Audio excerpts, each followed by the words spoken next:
नमस्कार, मैं हूं विकास और आप देख रहे हैं चौकस भारत न्यूज़। देखिए, वक्फ बोर्ड को लेकर जो बिहार सरकार के अल्पसंख्यक विभाग के मंत्री हैं जमा खान, उन्होंने इसका समर्थन किया है और कहा है कि नीतीश कुमार भी समर्थन किए हैं और बिल में कोई गड़बड़ी नहीं है।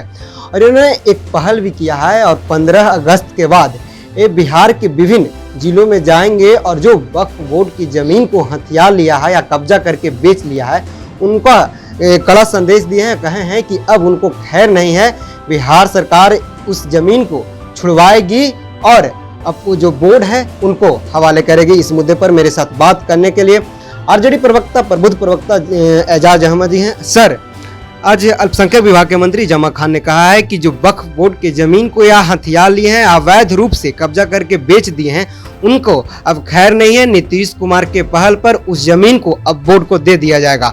इस पर क्या कहेंगे सर? अब राजनीति भी शुरू हो गई है सर, जब से सेंट्रल सरकार ने बिल में संशोधन किया है। देखिए, सबसे बड़ी बात यह है कि जनता दल यू के नेता और केंद्रीय मंत्री ललन सिंह ने जिस तरह का वक्तव्य दिया और उस वक्तव्य के बाद जिस तरह से जनता दल यू के अंदर जो मुस्लिम नेता हैं, जो मुस्लिम समाज के सोच रखने वाले लोग हैं, उनके अंदर जो बेचैनी है, उनके अंदर जो कहीं ना कहीं बौखलाहट है, उसके कारण नीतीश कुमार जी लोगों के बीच भ्रम की स्थिति खड़ा करने के लिए जमा खान जैसे लोगों को आगे करने का काम किए। सबसे पहले तो मैं पूछना चाहता हूं, जमा खान हो या नीतीश कुमार जी हो, ये स्पष्ट करें कि क्या जो वक्फ संविधान संशोधन विधेयक आया है और उसमें जिन जिन क्लॉज को हटाने की बात की गई है और जिस तरह से उसमें गैर मुस्लिम को सदस्य के तौर पर रखने की बात की गई है, क्या उसको वो स्वीकार करते हैं? जिस तरह का माहौल विभेद की राजनीति का भारतीय जनता पार्टी खड़ा करने के लिए जो राजनीतिक व्यू रचना रची है और जिस तरह से जिसकी जो मिल्कियत है, उस मिल्कियत पर उसके एकाधिकार को छीनने का जो साजिश कहीं ना कहीं इस बिल के माध्यम से की गई, वो स्पष्ट रूप से दिखता है। और सबसे बड़ी बात यह है कि भारतीय जनता पार्टी और केंद्र सरकार जो परसेप्शन खड़ा कर रही है, ऐसा लगता है कि वक्फ बोर्ड किसी मुस्लिम धार्मिक संस्था की ओर से बनाया गया है, जबकि हकीकत यह है, सबको पता है कि भारत के संविधान के अधिनियम के तहत ही वक्फ बोर्ड का गठन संबंधित राज्यों की राज्य सरकारों के माध्यम से किया जाता है और केंद्र सरकार के स्तर से किया जाता है। उसमें सदस्य नामित किए जाते हैं और जो सदस्य नामित होते हैं, उन्हीं सदस्यों में से जो सरकार के लोग होते हैं, जो सरकार के प्रतिनिधि होते हैं, उन्हीं को चेयरमैन घोषित किया जाता है, उन्हीं को चेयरमैन बनाया जाता है।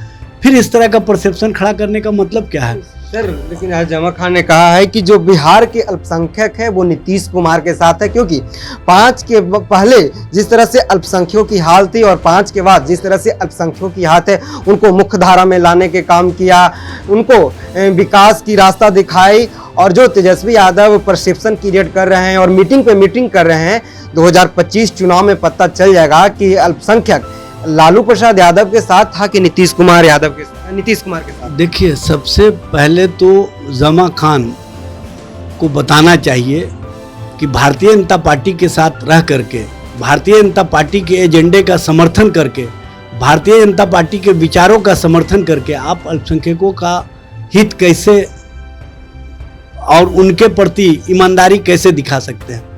सबसे पहले तो यह स्पष्ट करना चाहिए। दूसरे, ये जो जिस तरह से वक्फ संशोधन विधेयक के संबंध में इनके नेता और केंद्रीय मंत्री ललन सिंह ने वक्तव्य दिया, ये तो भारतीय जनता पार्टी का जो सांसद या भारतीय जनता पार्टी का जो नेता है, वो भी वैसा वक्तव्य नहीं देता है।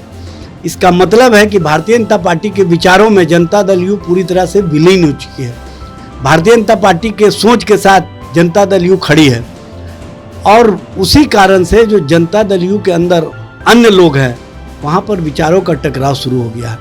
वहाँ पर अंदर खाने स्थिति भयावह है और उस भयावह स्थिति के बाद नीतीश कुमार जी चुप्पी साध ली है। नीतीश कुमार जी को स्पष्ट रूप से आके बताना चाहिए कि वो वक्फ संशोधन विधेयक के पक्ष में है या विरोध में है। स्पष्ट रूप से राजनीति दोहरी नहीं चलती है और दोहरी राजनीति करने वाले लोग कहीं ना कहीं जनता के बीच में मजिस्ट्रेट चेकिंग में पकड़े जाते हैं और ये लोग मजिस्ट्रेट चेकिंग में पकड़े गए हैं।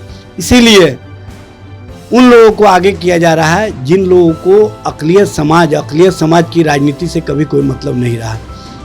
राष्ट्रीय जनता दल, लालू प्रसाद जी, तेजस्वी जी अक़लियतों के मान सम्मान, उनको हक और अधिकार देने, उनको सत्ता में भागीदारी देने से लेकर के जो सबसे पहले अल्पसंख्यक कल्याण मंत्रालय का गठन हुआ वो लालू जी ने अपने कार्यकाल में किया। अल्पसंख्यक आयोग को कानूनी मान्यता लालू जी ने अपने कार्यकाल में दिया और इस अल्पसंख्यक आयोग की रिपोर्ट को विधानमंडल की सदन में रख करके स्वीकृति ली जाती थी, कानूनी मान्यता मिलता था।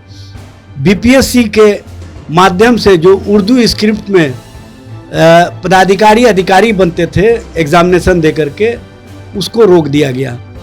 लालू जी के टाइम में रोजगार को उर्दू से जोड़ने का काम किया गया, उर्दू को रोजगार से जोड़ने का काम किया गया। उर्दू ट्रांसलेटर, उर्दू टाइपिस्ट की बहाली की गई। आज उर्दू सहायक टाइपिस्ट के पद पर इन लोगों ने परीक्षा भी ले लिया, परीक्षा परिणाम भी दिया, लेकिन अब तक नियुक्ति पत्र नहीं दिया है। ये है इनका सोच। सर, और तब मीडिया ने सवाल किया कि हिना साहब जो हैं से लालू यादव से मिले हैं। उन्होंने कहा कि उनकी निजी मामला है, लेकिन जिस तरह से हिना साहब के साथ आरजेडी ने हर्ष किया है वो जग जाहिर है। देखिए, राष्ट्रीय जनता दल और शहाबुद्दीन साहब का परिवार एक दूसरे के साथ जो संबंधों का आयाम है उसकी चर्चा शब्दों में नहीं की जा सकती, उसकी वर्णन शब्दों में नहीं की जा सकती है। और दोनों एक दूसरे के प्रति जो सोच रखते हैं वो स्पष्ट रूप से दिखता है, ये बताने की आवश्यकता नहीं है। समाज के बीच में जो हम लोग काम कर रहे हैं, जो हम लोगों का ईमानदाराना रोल है, उसको अल्पसंख्यक समाज का एक एक व्यक्ति पसंद करता है। इसीलिए हिना साहब जी या ओसामा या अन्य लोग राष्ट्रीय जनता दल के प्रति जो विश्वास और समर्थन है उसके साथ खड़े दिखाई देते हैं। तो ये बेचैनी क्यों हो रही है? इनकी बेचैनी का अर्थ ही है कि ये भारतीय जनता पार्टी के पिच पर जा करके ये बात समझ चुके हैं कि मुसलमान हमारी राजनीति को समझ गया है, मुसलमान हमारी सोच को समझ गया है और अब हम मुसलमानों के बीच स्थापित नहीं हो सकते हैं। इसीलिए ये भ्रम और दिग्भ्रमित करने की जो राजनीति का खेल खेल रहे हैं जमा खान को आगे करके। दरअसल जमा खान अपने ही लोगों से घिर चुके हैं और अपने ही लोग इनसे जब सवाल करते हैं तो उसका जवाब इनके पास नहीं होता है। ये गुलाम गौस के जवाब दे देने, ये गुलाम रसूल बलियावी का जवाब दे देने, राष्ट्रीय जनता दल और राष्ट्रीय जनता दल के नेताओं का जवाब देने से पहले ये गुलाम रसूल बलियावी या गुलाम गौस का जवाब दे दें, तब मैं मानूंगा कि जनता दल सही मानों में मुसलमानों के प्रति ईमानदार है।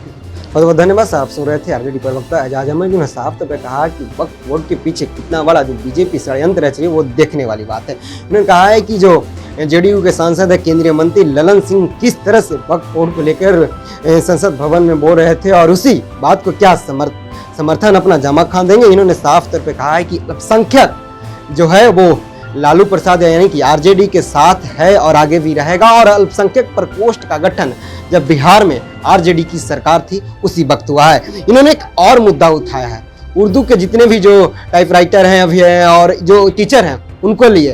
हालांकि इस खबर को मैंने कई बार चलाया है, लेकिन आज एजाज साहब ने उठाया है कि उनकी बात कोई नहीं सुन रही है। एग्जाम हो गया, परिणाम आ गए, लेकिन अभी तक उन पर नहीं ज्वाइनिंग करवा रहा है, न कोई प्रक्रिया आगे बढ़ा रही है इनका। लेकिन जिस तरह से हिना साहब का लेकर जो जमा खान का प्रश्न था जग जाहिर वाला, एजाज अहमद ने साफ कर दिया है। बहरहाल इस खबर में इतना ही। धन्यवाद।